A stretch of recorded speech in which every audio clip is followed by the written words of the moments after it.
ఈరోజు ఎపిసోడ్లో మరొకసారి తేల్చేశారు. టాప్‌లో ఎవరుంటారు? విన్నర్ ఎవరైతారు? రన్నర్ ఎవరైతారు? అని అయితే చాలా టఫ్‌గా ఉంటుంది అనే విధంగా నిన్ననేమో బయట ఉన్నటువంటి ఆడియన్స్ ద్వారా ఆ ఓట్ ప్యాడ్ ద్వారా వాళ్ళ యొక్క ర్యాంకింగ్ ఎలా ఉంది? టాప్ 6 అందరిది తీసుకున్న టాప్ 6కి తీసుకొని వాళ్ళకి కొన్ని పవర్స్ ఇచ్చా అంటూ నిన్న చేశారు. ఈరోజు కూడా మళ్ళీ అదే కోణంలో ఈరోజు హౌస్ మేట్స్ అంటే లోపల ఉన్న వాళ్ళే ఎవరు ఏ ప్లేస్‌లో ఉన్నారు? అంటే టాప్‌లో ఎవరున్నారు? ఎగ్జిట్‌లో ఎవరున్నారు? అనే విధంగా అయితే ఓటింగ్ వేయించడం జరిగింది. ఆ ప్రకారం చూస్తే మరి విన్నర్ ఎవరైతున్నారు? రన్నర్ ఎవరైతారు?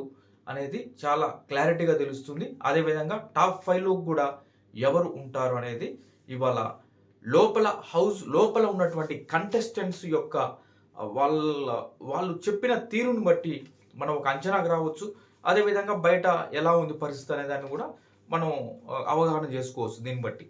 ఇప్పుడు చూస్తే మెయిన్‌గా చూస్తే మనం ఓటింగ్‌లోకి వెళ్తే ఎపిసోడ్‌లో కొన్ని కొన్ని ఇవాళ ఫన్ డే అంటూ అవి ఇవి ఉన్నాయి. అవన్నీ కాకుండా మెయిన్‌గా మరి ఈ మొత్తం ఉన్నటువంటి 12 మెంబర్స్‌లో వాళ్ళ ఓటింగ్ ఎలా జరిగింది? ఎవరికి ఎవరేశారు? ఏం చెప్పారు? నాగ్ సార్ నుంచి ఎలాంటి ఇన్‌పుట్స్ వచ్చాయి? కొంతమందికి ఓటింగ్‌లో, ఎగ్జిట్‌లో ఉంటే కూడా వాళ్ళకి నాగ్ సార్ ఇచ్చినటువంటి ఇన్‌పుట్స్ ఎలా ఉన్నాయి? అనేది చూద్దాం. వీడియోలోకెళ్ళే ముందు లైక్ చేయండి. ఇక మనం ఈరోజు జనరల్‌గా కళ్యాణ్ గురించి చూస్తే కళ్యాణ్‌కి నాగ్ సార్ చాలా అప్రిషియేషన్ దక్కింది. నిజంగా కళ్యాణ్ ఈ అప్రిషియేషన్‌కి కరెక్ట్ అర్హుడు అని ఖచ్చితంగా ఎవరైనా అనాల్సిందే. ఎందుకంటే లాస్ట్ వీక్‌లో తనని గేమ్ సరిగ్గా అంతకుముందు సరిగ్గా లేదు. ఈ వీక్ గూడా ఏమైనా చూపించుకోవాలి ఆడియన్స్‌కి అనుకుంటే గూడా బయటికి టాస్క్‌లు ఆడడానికి మరో రకంగా కుదరలేదేమో కానీ తన మనసు ద్వారా టాస్క్ ఆడాడు అని నాగ్ సార్ క్లియర్ కట్‌గా చెప్పడం జరిగింది. ఆల్రెడీ చాలా వీడియోస్‌లో మనం గూడా చెప్పుకున్నాం. కళ్యాణ్ ఏంటి అనేది. ఈరోజు నాగ్ సార్ మళ్ళీ చెప్పారు. ఏంటంటే, కళ్యాణ్ నువ్వు ఒక టీమ్‌లో ఉన్నావు. ఆ టీమ్ మెంబర్సే నిన్ను రెబెల్‌గా ఉండి నిన్ను ఎత్తేశారు. అంటే నిన్ను ఎలిమినేట్ చేశారు టాస్క్ నుంచి. అయినా సరే నువ్వు ఆ టీమ్ స్పిరిట్‌ని కొనసాగించావు. నిజాయితీగా ఉన్నావు. నిన్ను ఎలిమినేట్ చేసినటువంటి వాళ్ళు కూడా తెలిసినా సరే వాళ్ళు అర్థం చేసుకొని కళ్యాణ్ యాడ మమ్మల్ని గుర్తించి మేము రెబెల్స్ అని తీసేస్తాడో అని తెలిసి కూడా నువ్వు వాళ్ళకి సపోర్ట్ చేస్తూ వారం మొత్తం కూడా ముందుకెళ్ళావు. నిజంగా టీమ్ స్పిరిట్ బాగుంది. నీ నిజాయితీ బాగుంది. నిన్ను ఎవ్వరైనా నమ్మొచ్చు. హౌస్‌లో నమ్మొచ్చు. బయట చూసే ఆడియన్స్ కూడా నిన్ను 100కి 100% నమ్మడానికి ఇప్పుడు ఈ వీక్ మొత్తంలో జరిగినటువంటి ఆ టాస్కే ఒక ఉదాహరణ అనైతే కళ్యాణ్ గురించి చాలా బాగా చెప్పాడు. నిజంగా కళ్యాణ్ వండర్‌ఫుల్ అనుకోవాలి. ఆ రకంగా చూస్తే. ఎవరైనా సరే వెన్నుపోటు పడవని ఏం చేసినా సరే తను అనుకున్న దానికి కట్టుబడి నిలబడుతున్నాడు. నిజాయితీగా ఉంటున్నాడు. ఒక్కటే తనుజ దగ్గరలో ఒక కన్‌ఫ్యూజన్ క్రియేట్ అయిపోయింది. అది కూడా బిగ్ బాస్ పుణ్యమా అంటూ ఆ వీకెండ్‌లో పెట్టినటువంటి ఆ ఓట్ ప్యాడ్‌లో వాళ్ళు ఇచ్చినటువంటి 53-47 అనే ఓటింగ్ ఇచ్చారు. అప్పుడు కళ్యాణ్ చూసుకో ఆడియన్స్‌లో ఏదో తేడా కొడుతుంది అన్నప్పుడు అప్పటి నుంచి వీళ్ళలో ఒక తెలియని అలజడి ఉంది. దానికి కారణంగా వాళ్ళు ఎక్కువగా ఫ్రీగా మూవ్ అవ్వలేకపోతున్నారు. ఇట్లా రకరకాలుగా అంటే కొన్నిసార్లు క్లారిఫై చేసుకోవాలన్నా మధ్య మధ్యలో ఏవేవో అడ్డంకులు రావడం ఇవంతా జరుగుతుంది. అయినా సరే కళ్యాణ్ ఒకటే విషయం అక్కడ ఆగిపోయిండు అని అయితే నాకు అనిపించింది పర్సనల్‌గా. ఏంటంటే తనుజ విషయంలో నేను చాలా ట్రూగా ఒక ఫ్రెండ్‌గా ఉండాలి అనుకుంటున్నా. అది ఆడియన్స్ ఎందుకో మరి 47, 53 అని ఇచ్చారు. అది 100% ప్రూవ్ చేసుకోవాలి అనే దగ్గరే ఆగిపోయాడు ఒక దశలోనైతే నాకు అనిపించింది. అది కూడా క్లియర్ చేసుకొని కళ్యాణ్ ఇంకొంచెం నిజాయితీగా ఉండడమే కాదు ఇంకొక అడుగులు కూడా ముందుకు వేయాలనైతే నేను అనుకుంటున్నా. వేస్తే బాగుంటుంది. కళ్యాణ్ కూడా ఆ ప్లేస్‌లోకి రావడానికి ఎక్కువ ఛాన్సెస్ ఉన్నటువంటి పర్సన్ ఎవరు ఉన్నారంటే కళ్యాణే ఉన్నారు. మీకు అర్థమవుతుంది ఎక్కడికి రావాలో. రన్నర్‌లో ఉంటుండు, విన్నర్‌లో ఉంటుండు. కానీ కొన్ని కొన్ని చిన్న చిన్న వాటి దగ్గర ఆగిపోతుండు. నేను తనుజ దగ్గర 100% ఒక ట్రూ ఫ్రెండ్‌ని అని ప్రూవ్ చేసుకోవాలని పదే పదే తాపత్రయపడుతుండు. అదొక్కటి అవసరం లేదు. నీ గేమ్ నువ్వు ఆడుకుంటా ముందుకు వెళ్తుంటే ఇప్పుడు ఈ వారం ఆడావు. ఈరోజు నాగ్ సార్ ఎంత అప్రిషియేషన్ వచ్చింది. నాగ్ సార్ నుంచే కాదు వారం మొత్తం చూసిన వాళ్ళ ఆడియన్స్ కూడా చాలా మంది అనుకుంటారు. అరే కళ్యాణ్ ట్రూగా ఉన్నాడు కదా! టీమ్ మెంబర్సే తనని వెన్నుపోటు పొడిచి ఆ టాస్క్‌లో లేకుండా ఎలిమినేట్ చేసినా సరే, తను వాళ్ళకి సపోర్ట్‌గా నిలబడ్డాడు. ఇది టీమ్ స్పిరిట్ కాదా అన్నట్టుగా అందరూ అనుకుంటారు. అప్రిషియేషన్ బాగుంది. అయితే కళ్యాణ్ ఒకటే చేయాల్సింది, తనుజతో నా ఫ్రెండ్‌షిప్ 100% అని నేను ప్రూవ్ చేసుకోవాలి. ట్రూ ఫ్రెండ్‌షిప్ అని. దానికోసం పాకులాడుకుంటా, తన గేమ్ తను ఆడుకుంటూ ముందుకు వెళ్తే మంచిగుంటాడు అంతా. కానీ ఎక్కడో స్ట్రక్ అయిపోతుండు ఆ విషయంలో. అదొక్కటి అది క్లియర్ చేసుకుంటే కళ్యాణ్‌కి తిరుగుండదు. ముందుకు దూసుకెళ్తాడు. ఇక ఇక దీంతో పాటు సంజన గారికి కూడా నాకు అప్రిషియేషన్ ఎలా ఇచ్చారంటే, ఈ వారం సంజన గారిని ఎవరు సెలెక్ట్ చేసుకోలే ఏ టీమ్‌కి కూడా. చేసుకోకపోయినా సరే సంజన భలే నీ వైపు తిప్పుకున్నావు టాస్క్. అంటే ఒక గేమ్ అందరూ కూడా నిన్ను ఎవరు తీసుకోకపోయినా సరే నువ్వు నీ వైపు తిప్పుకోగలిగావు ఆ గేమ్‌ని. అంటే ఒక స్పోర్టివ్ స్పిరిట్‌గా తీసుకున్నావు దాన్ని. నువ్వు కుంగిపోలేదు. నన్నెవరు తీసుకోలేదని బాధపడలేదు. నువ్వు ఆ స్పోర్టివ్ స్పిరిట్ తీసుకున్నావు. చాలా బాగుంది. ఆటని నీ వైపు తిప్పుకునే ప్రయత్నం చేశావు. తిప్పుకున్నావు. చాలా ఎప్పుడు నవ్వుతూ కనిపించావు. అదేవిధంగా సంచాలకంగా బాగా చేశావు. లాస్ట్ క్యాప్టెన్సీ కంటెండర్ ఆ టాస్క్‌లో కూడా ట్రైన్ భోగి టాస్క్ అక్కడ కూడా చాలా బాగా చేశావమ్మా. నువ్వు ఆడుతూ బాగా చేశావు అంటూ సంజన గారికి కూడా మంచి అప్రిషియేషన్ దక్కింది. అదేవిధంగా భరణి గారికైతే ఇవాళ పదే నాగ్ సార్ కూడా చెప్పారు. భరణి, నువ్వు ఉండాల్సిన ప్లేస్ ఇది కాదు. మార్చుకో, మాట మార్చుకో, ఆట తీరు మార్చుకో అని అయితే చాలా సార్లు చెప్పాను. ఒక దశలో భరణి గారిని చూస్తే బాధ అనిపించింది. ఎందుకు అనిపించిందంటే ఆల్మోస్ట్ చివరిలో అందరూ సేవ్ అయిపోయిన తర్వాత లాస్ట్‌కి భరణి గారు అండ్ సాయి ఉన్నప్పుడు నెక్స్ట్ మినిట్ వాళ్ళకి బ్రేక్ ఇచ్చిన టైంలో తనుజ దగ్గరికి వెళ్ళి ప్రాధేయపడుతుండు. తనుజ, నా కోసం వాడుతావా అది? ఒకవేళ నేను ఎలిమినేట్ అయిపోతే నా కోసం వాడుతావా అని ఆయన స్థాయికి దిగొచ్చి అడగడం అనేది నిజంగా కళ్ళెమ్మటి నీళ్ళు కళ్ళు చెమ్మగిలాయి అంటారు కదా, అలా అనిపించి కళ్ళెమ్మటి అనుకోకుండానే వాటర్ వచ్చినాయి చూస్తే. నిజంగా అంటే స్టార్టింగ్‌లో తనుజ కూడా చాలా క్లియర్‌గా చెప్తది. అంటే ఈ ఓటింగ్ ఎవరు ఎక్కడున్నారనే ప్లేస్‌లో తనుజ భరణి గారిని ఎగ్జిట్ దగ్గర పెట్టి, అంటే ఎగ్జిట్ దగ్గర పెడితే వెళ్ళిపోయారని కాదు. కాకపోతే ఎలాంటి పరిస్థితిలో ఉన్నారు. హౌస్‌కొచ్చిన ఫస్ట్ 3 వీక్స్‌లో గనక చూస్తే హౌస్ మొత్తం కూడా భరణి గారి డెసిషన్ తీసుకోవాలి. బాగా చెప్తారు. భరణి గారు అనేటోళ్ళు. అలాంటిది ఇవాళ చూస్తే ఇలాంటి సిట్యుయేషన్‌లో ఉన్నారు. ఆయన మళ్ళీ సెకండ్ టైమ్ వచ్చినప్పుడు కూడా నేను చెప్పాను. అతను కూడా చెప్పాడు. బాండింగ్స్ కాదమ్మా. బాండింగ్స్ వల్ల మనకి ఏమీ ఒరగదు. బాగా ఆడాలి. బయటికెళ్ళిన తర్వాత ఏదైనా ఉండొచ్చు గానీ, ఇక్కడ మాత్రం ఉండొద్దు. ఎవరి గేమ్ వాళ్ళు ఆడుకోవాలని చెప్పారు. ఇప్పుడు కూడా అదే చెప్తున్నా. కానీ ఎక్కడో ఆయన స్ట్రక్ అయిపోయాడు అనిపిస్తుందని తనుజ కూడా చెప్తది. నాకు సార్ కూడా పదే చెప్పారు భరణి గారు. ఇక్కడ వచ్చి ప్రాధేయపడ్డప్పుడు మాత్రం తెలియకుండానే కళ్ళు చెమ్మగిల్లాయి అని నిజంగా నాకు అనిపించింది. మరి మీలో ఎంతమందికి అనిపించిందో. అయ్యో! ఏంట్రా పాపం కదా! వచ్చి ఫస్ట్ టైం టాస్క్‌లో కూడా కొన్ని దెబ్బలు తగిలించుకున్నాడు. షోల్డర్ పెయిన్ అదంతా తెచ్చుకుండు. సెకండ్ టైం వచ్చి ఆ స్విమ్మింగ్ పూల్‌లో పడి ఎంత జరిగింది అప్పుడు మనం గుర్తు చేసుకుంటే ఒకసారి. అప్పుడు చాలా ఇబ్బంది పడ్డాడు. మళ్ళీ వచ్చాడు. కానీ చివరికి చూస్తే ఏమైంది? మళ్ళీ ఇవాళ లీస్ట్ వరకు వెళ్ళిపోయాడు అనేది ఖచ్చితంగా ఉంటది ఎవరికైనా. కానీ మరిగా చూడాలి. మేబీ ఎంత కిందికి దిగి ఆయన వచ్చి అడిగుంటాడు తనుజని అని అర్థం చేసుకోవచ్చు. నాకు సార్ 2 సార్లు చెప్పిండు. సరే ఈసారైనా నేను కొంచెం పాజిటివ్‌గా అతను ముందుకు వెళ్తాడని అనుకుంటున్నా. ఎందుకంటే అంత దిగి వచ్చేసి తనుజని నాకు వాడమ్మా అది అని అడిగాడు. ఓపెన్‌గా అడిగాడు. నీకోసం నేను చాలా సార్లు చేశా కదా! ఇంతవరకు నోరు తెరిచి నేను ఏది అడగలేదు నీకోసం.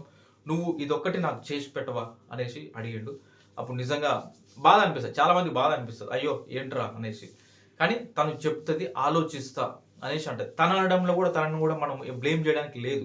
ఎందుకంటే ఇక్కడ ఏందంటే నువ్వు ఆడియన్స్ ఓటింగ్ ప్రకారం నువ్వు ఎలిమినేట్ అయితున్నావు. అలాంటిది ఆ బజర్‌ని నీకు వాడి నిన్ను సేవ్ చేస్తున్నా అంటే అవతల ఆడియన్స్ సేవ్ చేసిన పర్సన్‌ని నిన్ను ఎలిమినేట్ చేసినట్టే కదా! ఖచ్చితంగా ఆ పర్సన్‌కి నేను అన్యాయం చేసినట్టే కదా అని 100% ఉంటది. ప్లస్ నేను ఆల్రెడీ ఒకరికి మాట ఇచ్చా అనేసి చెప్తది. మేబీ రీతుకి ఇచ్చిందనుకుంటా. మొన్న వాళ్ళు మాట్లాడుకున్న దాంట్లో మనకది ఎక్కడో కట్ చేసిండు. కానీ ఇచ్చాడు అనే ఒక అవగాహన నాకైతే చూసినప్పుడు అనిపించింది. రీతుకి ఆ మాట ఇచ్చింది. ఆ బజర్ వాడతా అనేది. కానీ నాకు సార్ దాన్ని కూడా చాలా క్లారిటీ ఇచ్చేశారు. నెక్స్ట్ వీక్ ఎలిమినేషన్ కూడా చాలా టెర్రిఫిక్‌గా ఉంటది. మామూలుగా ఉండదు. ఎందుకంటే ఇక నెక్స్ట్ వీక్ కాదు. నెక్స్ట్ వీక్ మాత్రమే ఇక ఆ గోల్డెన్ బజర్ యూజ్ చేయడానికి ఉంటది. వాడితే వాడొచ్చు, లేదంటే ఇక గోల్డెన్ బజర్ పవర్ అనేది అయిపోతుంది. ఇక మనం ఇక ఇది మెయిన్గా వీళ్ళ గురించి అయితే నాకు సార్ చెప్పిండు. ఇమానుయల్ కూడా చెప్పేసి, ఇమానుయల్ నీ గురించి ఆల్రెడీ నేనే చెప్పేసిన. 360 degreesలో నీ గేమ్ సూపర్గా ఉంది, ఎంటర్టైన్ చేస్తున్నావు, టాస్క్లు ఆడుతున్నావు అనేది చెప్పాడు. అదంతా కూడా ఆయన గురించి. ఇక తనుజ గురించి కూడా చాలా చెప్పారు. ఇక మనం ఓటింగ్ గురించి చూద్దాం, ఎందుకంటే ఇప్పటికే 10 minutes అయిపోయింది. ఓటింగ్ దగ్గరికి వచ్చేసరికల్లా ఇక్కడ సుమన్ని పిలిచి, సుమన్ శెట్టి గారిని మీరు ఎవరిని టాప్లో కూర్చోబెడతావు విన్నర్కి దగ్గరగా, ఎవరిని ఎగ్జిట్లో పెడతావు అని అడిగినప్పుడు సుమన్ గారు ఇమాన్యుయల్ని టాప్లో పెట్టేసి విన్నర్కి దగ్గరగా పెడతాడు. పెట్టేసి ఎగ్జిట్లో సాయి శ్రీనివాసన్ పెడతాడు. టాప్లో పెట్టే ఇమాన్యుయల్ గురించి తను చెప్పేది ఏంటంటే, ఆల్ రౌండర్ సార్, చాలా బాగా ఆడుతుండు, హౌస్ మొత్తం ఎంటర్టైన్మెంట్ కావచ్చు, ఆ నామినేషన్స్ అయిపోయిన తర్వాత అందరినీ పలకరిస్తూ నవ్విస్తూ మొత్తం కంప్లీట్గా అన్ని రోజులు కూడా ఎంటర్టైన్ చేయడం కావచ్చు, అతను టాస్క్లు ఆడేది కావచ్చు, అన్ని రకాలుగా కూడా చాలా బాగుండు, కాబట్టి అతనే నేను విన్నర్ మెటీరియల్ అనుకుంటున్నానంటుగా తన గురించి చెప్తాడు. సాయి గురించి చెప్తే, సాయి ఇంకా ఎందుకో గేమ్ స్టార్ట్ చేయలేదు అనిపిస్తుంది, అవకాశం రావాలని ఎదురు చూస్తుంది, కానీ ఈ హౌస్లో అవకాశం వచ్చేది తక్కువ, మనకి మనం సృష్టించుకునేది ఎక్కువ. అది ఎగ్జాంపుల్ సంజన గారు చెప్పలేదు, సుమన్ గారు చెప్పలేదు, కానీ నేను లైవ్ చూసిన కాడికి నేను చెప్తున్నా. సంజన గారికి ఏదైనా అవకాశం దొరకకపోతే ఆమెకే ఏదైనా క్రియేట్ చేసుకొని నవ్వుతూ ముందుకు వెళ్తుంది. అలా ఉంటే బాగుంటుంది. సాయికి కూడా లాస్ట్ వీక్ సంజన గారు చెప్తారు, సాయి ఇది కాదురా, నువ్వు ఈ క్షణం ఈ సెకండ్ నుంచే మొదలెట్టు నీ ఆట అనేసి చెప్తే, చూస్తాలే నెక్స్ట్ వీక్ నుంచి ఉంటే మంచిగా ట్రై చేస్తా అంట. ఈజీ గోయింగ్ సాయి ఎందుకు ఎక్కడో ఫిజికల్గా ఉన్నాడు, అన్ని రకాలుగా ఉన్నాడు, అందరితో మంచిగా మాట్లాడు, అంత బాగుంది, కానీ ఎక్కడో స్ట్రక్ అయిపోయాడు. అది మెయిన్ రీజన్. దాని తర్వాతకి కళ్యాణ్ వచ్చేసి తనుజని టాప్లో విన్నర్ దగ్గర పెడతాడు, భరణి గారిని ఎగ్జిట్లో పెడతాడు. చెప్పేది భరణి గారి గురించి కూడా ఇదే విషయం అనమాట. భరణి గారు అసలు అసలు ఎక్కడో ఉండాల్సిన ఆయన, కానీ ఎక్స్పెక్ట్ కూడా చేయలేదు అనే విధంగా అయితే భరణి గారి గురించి కూడా చెప్పడం జరుగుతుంది. ఎవరు చెప్పినా అదే, కొన్నిటిని పెట్టుకుంటూ కరెక్ట్గా స్టాండ్ తీసుకొని ముందుకు వెళ్ళట్లేదు, ఎక్కడో ఆగిపోయాడు, స్ట్రక్ అయిపోయాడు అని చెప్తారు భరణి గారి గురించి. దాని తర్వాత చూస్తే నాకు సార్ కూడా భరణి గారు పదే చెప్పేది, ఆట మార్చుకో, మాట మార్చుకో, ఎక్కడో స్ట్రక్ అయిపోయావు, అది నీ ఒరిజినాలిటీని బయటికి తీసుకురా భరణి అనేసి పదే ఈరోజు కూడా నాకు సార్ అయితే చెప్పడం జరుగుతుంది. తర్వాతకి భరణి గారు ఆయన వచ్చేసి ఇమాన్యుయల్ని విన్నర్ దగ్గర కూర్చోబెడతాడు, ఎగ్జిట్లో సాయి శ్రీనివాసన్ పెడతారు. Same Emmanuel all rounder sir, అసలు నేను ఎగ్జిట్ ఎలిమినేట్ అయిపోయి నా కోసం వాడలేదు, దాని తర్వాత మళ్ళీ నేను రీఎంట్రీ ఇచ్చిన తర్వాత ఇమాన్యుయల్ ఏంటో అని అనుకున్నా, ఇమాన్యుయల్ మీద నాకు ఒక రకమైనది ఉండేది, కానీ అది మొత్తం పోయింది నాకు ఇప్పుడు. ఎందుకంటే ఇమాన్యుయల్ అంటే ఇప్పుడు తన కోసం ఆడేటప్పుడు తన కోసమే ఆడతాడు, ఇప్పుడు నా కోసం గేమ్ ఆడాలని నా కోసం గేమ్లోకి దిగినప్పుడు కంప్లీట్గా 100% ఎఫర్ట్స్ నా కోసమే పెడతాడు, మళ్ళీ వేరే వాళ్ళ సైడ్ చూడు. అలా అంటే ఒక బిగ్ బాస్ హౌస్లో ఇలాంటి పర్సనే ఉండాలేమో అనే విధంగా భరణి గారు కూడా చెప్పడం జరుగుతుంది. కరెక్ట్. ఈరోజు నేను ఒక షార్ట్లో కూడా చెప్పా ఇదే విషయాన్ని, ఆట మాత్రమే ఆడుతుంది ఇమాన్యుయల్. ఎక్కడ మన తనుజ గారు 2 ప్లేసుల్లో ఇరుక్కుపోయారు, ఆమెని 2 డైవర్షన్స్ వెనక్కి లాగుతున్నాయని చెప్పా ఈరోజు ఒక షార్ట్. నాకు ఎందుకో అనిపించింది చూస్తుంటే, ఎస్ ఇమాన్యుయల్కి ఎలాంటి తన గేమ్ తను ఆడుకుంటూ ముందుకు సాగుతుండు, కానీ తనుజ ఎక్కడ స్ట్రక్ అయిపోయింది, కళ్యాణ్ విషయంలో ఒక దగ్గర ఆగిపోయింది, కళ్యాణ్తో ఎక్కువ క్లోజ్గా మూవ్ అయితే ఏంటో ఏమవుతుందో అనే దగ్గర ఆగిపోయింది ఆ అమ్మాయి. అటు ఇంకొకటి దివ్య ఎదురుగా ఒక మాట మాట్లాడుతుంది, బ్యాక్ వెళ్ళి దివ్య గెలవడం పక్కన పెట్టేసి తనుజని గెలవకుండా చేయాలి, నేను తనుజని వెనక్కి లాగాలి అనే పనిలో దివ్య నిమగ్నం అయిపోయింది. ఈరోజు నాకు సార్ కూడా సేమ్ ఇదే చెప్పాడు దివ్య గురించి. నేను ఆల్రెడీ ఇది ఈరోజు ఒక షార్ట్లో చెప్పా, చూసిన వాళ్ళకి అర్థమై ఉంటుంది ఇది కంపల్సరీ.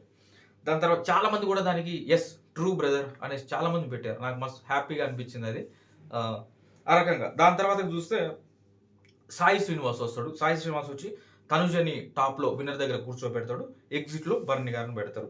తనుజని అక్కడ పెట్టి టాప్లో పెట్టేసి తను చెప్పేది అంటే, సెల్ఫిష్ లేని మనిషి సార్ తనుజ అనే విధంగా అంటూ, ఇంకా మిగతా వాళ్ళు చెప్పేవని కూడా మళ్ళీ రిపీట్ అవుతుంటాయి.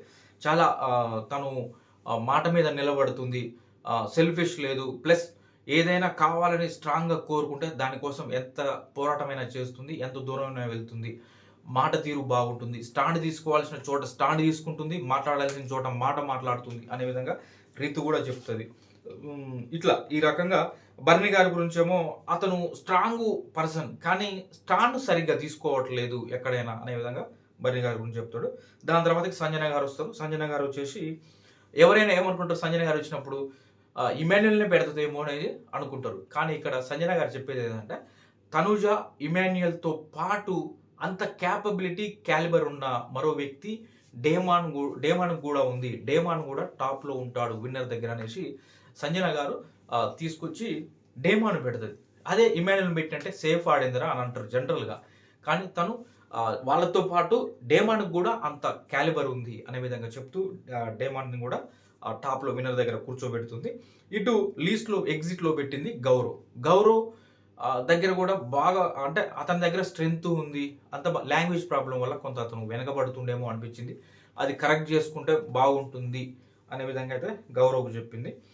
ఇప్పుడే నాకు సార్ చెప్తాడు తన గురించి, చాలా పాజిటివ్ యాటిట్యూడ్ ఉంది మనలో, స్పోర్టివ్ స్పిరిట్ చాలా బాగుంది, నవ్వుతూ ఉంటావు, ఇప్పుడు ఎలాంటి సిచ్యువేషన్స్ అయినా నీ వైపు తిప్పుకుంటావు అనే విధంగా అయితే నాకు సార్ సంజన గారి గురించి చెప్తారు అనమాట. తర్వాతకి ఇమాన్యుయల్ వస్తాడు. ఇమాన్యుయల్ వచ్చేసి టాప్లో విన్నర్ దగ్గర కూర్చోబెట్టేది కళ్యాణ్ని కూర్చోబెడతాడు. అక్కడ ఎగ్జిట్లో పెట్టేది సాయి శ్రీనివాసన్ పెడతాడు. కళ్యాణ్ని కూర్చోబెట్టి చెప్పేది అంటే కళ్యాణ్ మాట మీద నిలబడతాడు సార్. ఏదైనా ఒక మాట ఇచ్చాడంటే దానికి కట్టుబడి ఉంటాడు, చాలా నిజాయితీగా ఉంటాడు. ఏదైనా మనం కళ్యాణ్కి చెప్పుకుంటే అది దాని మీద నిలబడి ఉంటాడు అంతే. తనకి అన్యాయం జరిగినా తనకి వెన్నుపోటు పొడిచినా కూడా ఆ ఇచ్చిన మాట కట్టుబడి ఉంటాడు. ఒక రకంగా చెప్పాలంటే సరేలే ఏదో ఆలోచన వచ్చింది అది వద్దులే ఇక, ఆ విధంగా కళ్యాణ్ కి చెప్తాడనమాట. దాని తర్వాతకి రీతు వస్తుంది. రీతు వచ్చి తనుజని టాప్లో వినర్ దగ్గర కూర్చోబెడుతుంది. ఎలిమినేషన్ ఎగ్జిట్లో నిఖిల్ని పెడుతుంది. తనుజ గురించి చెప్పేది అంటే ఎక్కడ స్టాండ్ తీసుకోవాలో అక్కడ స్టాండ్ తీసుకుంటుంది, ఎక్కడ మాట్లాడాలో అక్కడ మాట్లాడుతుంది. నాలాగా గయ్య గయ్య అరవదు, స్లోగా సాఫ్ట్గా మాట్లాడుతుంది, నిదానంగా క్లారిఫై చేసుకుంటుంది. అది అంటే ఒక దగ్గర ఇద్దరు వ్యక్తులు మాట్లాడుకునేటప్పుడు మన మనిషి అవతల అరిస్తే అది ఎక్కడికో పోతుంది, కానీ తను స్లోగా నెమ్మదిగా మాట్లాడుతూ అవతల వాళ్ళని కూడా కన్విన్స్ చేసి స్లోగా మాట్లాడి క్లారిఫై చేసుకుందాం అనే విధంగా ఇలా మాట్లాడుతుంది. ఆ విధంగా అయితే రీతు చెప్తుంది. కాబట్టి తనుజ అక్కడ ఉంటుంది, లేదంటే నేను ఉంటాను కూడా తన గురించి చెప్తుంది. డేమాన్ కూడా ఉంటాడు అక్కడ. ఎక్కడో కొద్దిగా ఎక్కువగా తనుజ అనిపించింది కాబట్టి తనుజని ఆ ప్లేస్లో కూర్చోబెట్టినని రీతు చెప్తుంది. నిఖిల్ గురించి చెప్పేది ఏంటంటే లాస్ట్ వీక్లో నిఖిల్ మా టీం మెంబరే అయినా సరే బర్ని గారిని ఫస్ట్ రెబల్ అని చెప్పేసి ఆయన తీసేసిండు. నెక్స్ట్ దాంట్లో నేను రెబల్ అని చెప్పేసి నన్ను తీసేసిండు, మమ్మల్ని చంపేసిండు సార్ ఆయన నిఖిల్ అనేసి విధంగా, మా టీం మెంబర్ అయ్యండి మమ్మల్ని చంపేసిండు అనేసి రీతు నిఖిల్ని ఎగ్జిట్లో పెడుతుంది.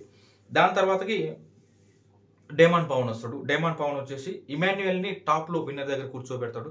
సేమ్ అందరు చెప్పిన ఆల్రౌండరు, అన్ని రకాలుగా టాస్కులు బాగా ఆడతాడు, ఎంటర్టైన్మెంట్ చేస్తాడు, అందరితో మంచి సత్సంబాలు కొనసాగిస్తాడు అనే విధంగా డేమాన్ చెప్తాడు. సేమ్ సాయి ఎగ్జిట్ దగ్గర పెట్టి ఇంకా ఓపెన్ కాలేదు అతను అనే విధంగా చెప్తాడు. మంచోడే అంత బాగానే ఉంటుంది కానీ ఎక్కడో టాస్క్లో వెనకబడుతుండు, ఇంకా కరెక్ట్గా స్టాండ్ తీసుకోవట్లేదు అనే విధంగా చెప్పడం జరుగుతుంది. తర్వాతకి నిఖిల్ వస్తాడు. నిఖిల్ వచ్చేసి తనుజని టాప్లో విన్నర్ దగ్గర కూర్చోబెడతాడు, సాయిని ఎగ్జిట్ దగ్గర కూర్చోబెడతాడు. తనుజకి చెప్పేది అంటే never give up attitude Tanuja దగ్గర ఉంది, తను కావాలని కోరుకుంటే ఖచ్చితంగా అది తెచ్చుకునే వరకు ఆమె దానికోసం పోరాడుతుంది అనే విధంగా అయితే చెప్పడం జరుగుతుంది నిఖిల్. తర్వాత గౌరవ్ వస్తాడు. గౌరవ్ వచ్చి కూడా తనుజని టాప్లో పెట్టేస్తాడు, సేమ్ అందరు చెప్పినట్టే చెప్తాడు. దాని తర్వాత సంజన గారి గురించి ఏమో సంజన గారు ఎగ్జిట్ అని అయితే గౌరవ్ పెడతాడు. పెట్టి చెప్పేది అంటే ఆమె అంత బాగానే ఉంది కానీ దొంగ ఆట అనే లాంగ్వేజ్ సరిగా ఆయనకి అర్థం కాలేదు, ఆ రకంగా గౌరవ్ అయిపోతుంది. ఇటు చూస్తే దివ్య, తర్వాతకి దివ్య 11th ప్లేస్లో దివ్య వస్తుంది. దివ్య వచ్చేసి ఇమాన్యుయల్ని మన విన్నర్ కప్ దగ్గరగా కూర్చోబెట్టి అంటే టాప్లో కూర్చోబెట్టేసి ఎగ్జిట్లో గౌరవం పెడుతుంది. ఇమాన్యుయల్ ఆల్రౌండర్ సార్ అన్ని రకాలుగా అందరు చెప్పిన విషయాలే చెప్తారు. ఆ రకంగా ఇటు గౌరవ్ దగ్గరకు వచ్చేసరికల్లా గౌరవ్కి మనం ఏం చెప్పినా వినిపించుకోడు సార్, అర్థం కాదో తెలియదు, వినిపించుకోడు, సరిగా ఉండడు, ఎవరి మాట వినడు అనే విధంగా, ఎవరి మాట వినని సీతయ్య లెక్కపోతాడు అనే విధంగా అయితే గౌరవ్ గురించి చెప్తుంది.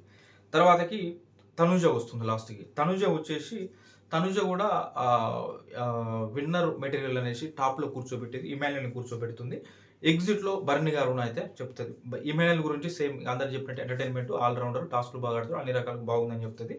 కానీ భరణి గారిని ఎగ్జిట్లో పెట్టి తను చెప్తుంది అనమాట. ఆల్రెడీ మనం స్టార్టింగ్లో మాట్లాడుకున్నాం భరణి గారి గురించి ఏం చెప్తుందో. కమ్బ్యాక్ అయిన తర్వాత ఆయన ఇంకా అవి స్టార్టింగ్లో చెప్పుకున్న బాధాలు చెప్తూ ఇంకా కమ్బ్యాక్ కావాలి, మీరు టాప్ 5లోకి రావాలి ఖచ్చితంగా అనే విధంగా అయితే భరణి గారిని విష్ చేస్తుంది తనుజ. ఈ రకంగా 12 మెంబర్స్ అయితే వాళ్ళ ఒపీనియన్స్ మార్చుకుంటారు. కంప్లీట్ అయిపోయిన తర్వాత ఇక్కడ ఎవరికి ఎంత ఓటింగ్ వచ్చింది, మరి విన్నర్ ఎవరో రన్నర్ ఎవరో ఇక్కడ కూడా డ్రాగానే మిగిలిపోయింది. విన్నర్గా తనుజకి 5గురు టాప్లో కూర్చోబెడితే 5గురు ఇమాన్యుల్ని కూడా టాప్లో కూర్చోబెట్టారు. ఇద్దరి మధ్య అది అలా ఆగిపోయింది. దాని తర్వాతకి ఎలిమినేషన్ ప్రాసెస్ అంటే ఎగ్జిట్ ఎవరైతారో అనే దాంట్లో సాయికి 5గురు ఓట్లు వేశారు, భరణి గారికి 3 ఓట్లు వేశారు. ఆ రకంగా వాళ్ళది ఉందన్నమాట. అంటే విన్నర్ ఎవరో రన్నర్ ఎవరో అనే విధంగా మనం తమ్మునేలు కూడా పెట్టాం కదా, ఇక్కడ కూడా డ్రాగా మిగిలిపోయింది. హౌస్ మేట్స్ ఇచ్చిన ఓటింగ్ ప్రకారం మనం స్టార్టింగ్లో అదే చెప్పుకున్నాం. హౌస్ మేట్స్ ఇచ్చిన ఓటింగ్ ప్రకారం తనుజకు 5 ఓట్స్ వస్తే విన్నర్గా, ఇమాన్యుల్కి 5 ఓట్స్ వచ్చాయి. అది పరిస్థితి అనమాట. కానీ సేవింగ్ ఆల్మోస్ట్ అందరూ అయిపోతారు. సంజన గారు తర్వాతకి తనుజ ఇద్దరు ఒకే రౌండ్లో అయిపోతారు. ఆ రకంగా అందరూ సేవ్ అవుతూ వస్తారు. ఫైనల్గా మిగిలింది భరణి గారు. అండ్ ఉన్నప్పుడు తను వెళ్ళి రిక్వెస్ట్ చేస్తారు. అప్పుడు చాలా బాధ అనిపిస్తుంది. అయ్యో ఏంటి భరణి గారు ఇలాంటి సిచ్యువేషన్ తెచ్చుకున్నాడే, అసలు రాకుండా ఉంటే బాగుండేమో అని కూడా అనిపించింది ఒక దశలో. ఫైనల్గా ఎలిమినేషన్ రౌండ్ వస్తుంది. ఆ ట్రైన్లు అందరు గార్డెన్ ఏరియాలో ఉంటారు, ఆ ట్రైన్లు తిరుగుతాయి కదా. ఆ రకంగా భరణి గారు సేవ్ అయ్యారు, సాయి శ్రీనివాస్ ఎలిమినేట్ అయ్యాడని మనకు తెలిసిపోతుంది. తెలిసిన తర్వాత నాకు సార్ అడుగుతాడు అనమాట, తనుజ నీ గోల్డెన్ బజర్ పడతావా అంటే, లేదు సార్ నేను ఆడియన్స్ ఓటింగ్ ప్రకారమే వెళ్తానేసి క్లియర్గా చెప్తుంది. అప్పుడు నాకు సార్ చెప్తారు, ఇది ఇంకొక వారం వాడుకోవడానికే ఉంటుందమ్మా అనేసి అయితే చెప్తారనమాట. ఈ రకంగా తర్వాతకి ఇక సాయి అందరికీ బాయ్ చెప్పుకొని బయటికి రావడం, వచ్చిన తర్వాత టాప్లో ఎవరిని కూర్చోబెడతావు అని చెప్పి, ఎవరు కరెక్టు ఎవరు రాంగ్ అని చెప్తామంటే ఇమాన్యుయల్కి, డేమాన్కి, తనుజ వీళ్ళకి తను టాప్లో పెడతాడు. తర్వాతకి ఎగ్జిట్లో మొత్తానికి ఫైనల్గా ఇక అది అందరికి ఆల్ ది బెస్ట్ చెప్పుకొని సాయి వెళ్ళిపోతాడు. నాగ్ సార్ కూడా ఒక 2 కళ్ళు లేరు మా ఇంటి మీద అని చెప్పేసి నాగ్ సార్ కూడా వెళ్ళిపోతాడు. ఇది ఈరోజు ఎపిసోడ్ కంప్లీట్ అయిపోయింది. నా వీడియో నచ్చితే ఖచ్చితంగా లైక్ చేయండి, హైప్ చేయండి, మీ ఒపీనియన్ని నిర్భయంగా కామెంట్ చేయండి, సబ్స్క్రైబ్ చేసుకోండి. Thank you friends.